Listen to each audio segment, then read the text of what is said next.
Hello my dear students, welcome back. और exam की तैयारी बहुत जोरों शोरों से चल रही है। साइंस का एग्जाम होने वाला है।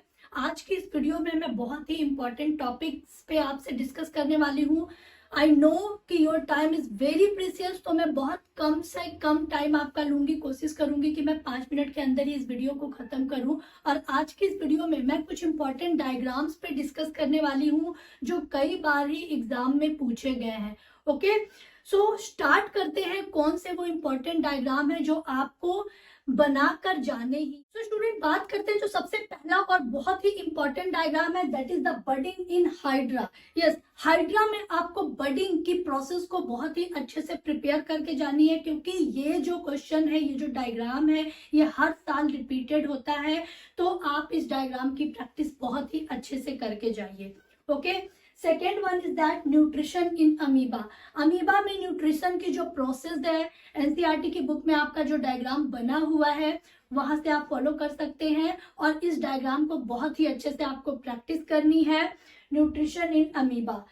Third one is that respiratory system. Human respiratory system के डायग्राम में जो सबसे इंपॉर्टेंट चीजें होती हैं, फंक्शन पूछा जाता है ब्रोंचियोल्स का। ओके, एल्वियोली की पोजीशन कहाँ पे होती है, तो position of alveoli, function of bronchioles, ये सारी चीजें आपको डायग्राम को प्रैक्टिस करके जानी है। Okay, the fourth important diagram is that digestive system. This is the most important.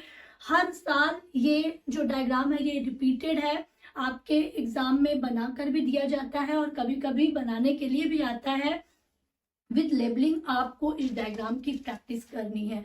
Okay, so digestive system में सारे पार्ट्स को आपको 1 बाय 1 ड्रॉ करने हैं और 1 बाय 1 सारे पार्ट्स के फंक्शन और सारे पार्ट्स की पोजीशन जो है वो बहुत ही अच्छे से लेबल करनी है। Okay, now most important is that human excretory system. Human excretory system का भी डायग्राम कई बार रिपीटेड है और हो सकता है कि इस साल भी ये डायग्राम आएगा ही आएगा। तो आप ह्यूमन एक्सक्रिएटरी सिस्टम का डायग्राम जरूर से बना के जाइए। और जो भी फंक्शंस हैं, किडनी के फंक्शंस हैं, यूटिरल, ये सारी चीजों को आपको क्लियर करना है।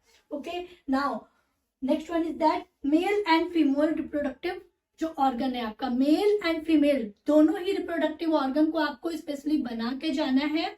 जरूरी नहीं है कि कोई बना के दिया रहेगा, कभी कभी आपसे पूछा भी जाता है, आपको वहां ड्रॉ करना होता है, तो डायग्राम्स को जरूर ड्रॉ करके जाइए। ओके, बात करते हैं नेक्स्ट डायग्राम की, that is the human heart. Human heart का डायग्राम हमेशा ही पूछा जाता है और बहुत ज्यादा चांसेस होते हैं कि डायग्राम आपको बना के दिया होता है और आपको सिर्फ लेबलिंग पे ध्यान देना होता है। तो लेबलिंग आप इसकी मस्ट तैयार करके जाइए। अरोटा की पोजीशन कहाँ पे होती है, pulmonary artery, pulmonary veins. Okay, और जो भी आपका वाना कावा फंक्शंस जो भी होते हैं, आउट्रिकल वेंट्रिकल्स के जो भी फंक्शन होते हैं, बहुत ही प्रॉपरली आपको क्लियर करके जाना है। ओके, तो ह्यूमन हार्ट का diagram is the most important for your exam. Now human brain. Human brain का जो डायग्राम है उससे फंक्शन हर साल ही पूछे जाते हैं, 3 मार्क्स में भी और लॉग आंसर में भी आ सकता है। तो ह्यूमन ब्रेन का जो डायग्राम है वो आपको प्रॉपरली क्लियर करके जाना है, बना के जाना है। आपकी एनसीईआरटी की बुक में भी दिया है, लखपीर की बुक से भी आप डायग्राम फॉलो कर सकते हैं।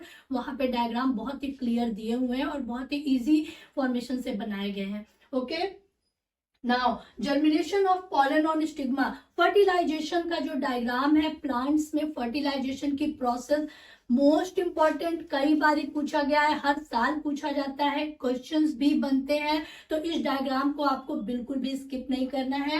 फर्टिलाइजेशन का diagram, germination of pollen on stigma, ये आपको करके ही जाना है। ओके, फर्टिलाइजेशन की प्रोसेस क्या होती है, कभी कभी डबल फर्टिलाइजेशन भी पूछ लिया जाता है। आपकी एनसीईआरटी की बुक में डबल फर्टिलाइजेशन के बारे में मेंशन किया गया है, उसे जरूर पढ़ के जाइए।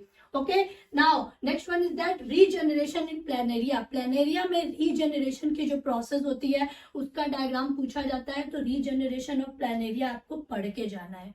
नाउ नेक्स्ट डायग्राम जो आपके फिजिक्स के पोर्शन से है, that is the reflection of light through prism. Prism के थ्रू लाइट का जो रिफ्लेक्शन होता है उसका डायग्राम आपको प्रॉपरली क्लियर करके जाना है। ये डायग्राम भी कई बार पूछा जाता है, इसको आप प्रॉपरली ड्रॉ करके बना के जाइए। And last one is that concave mirror रे डायग्राम। कनकेव मिरर से जितने भी रे डायग्राम्स हैं, पोजीशंस ऑफ जो भी आपके ऑब्जेक्ट की पोजीशन को अलग अलग वेरिएशंस में रख के जो डायग्राम बने हैं उसको आपको प्रॉपरली प्रैक्टिस करके जाना है। कई बार ये पूछे जाते हैं, तो कॉनकेव मिरर, कॉन्वेक्स मिरर के डायग्राम्स आप जरूर बना के जाइए, लेंसेज को भी फॉलो करके जाइए। Okay, so my dear student, ये कुछ मोस्ट इंपॉर्टेंट डायग्राम थे जो एग्जाम में हमेशा ही पूछे जाते हैं, हर साल रिपीटेड डायग्राम है। जरूर इन डायग्राम की प्रैक्टिस करके जाइए, and I know that you will score very good marks in your examination. Best of luck for your science exam.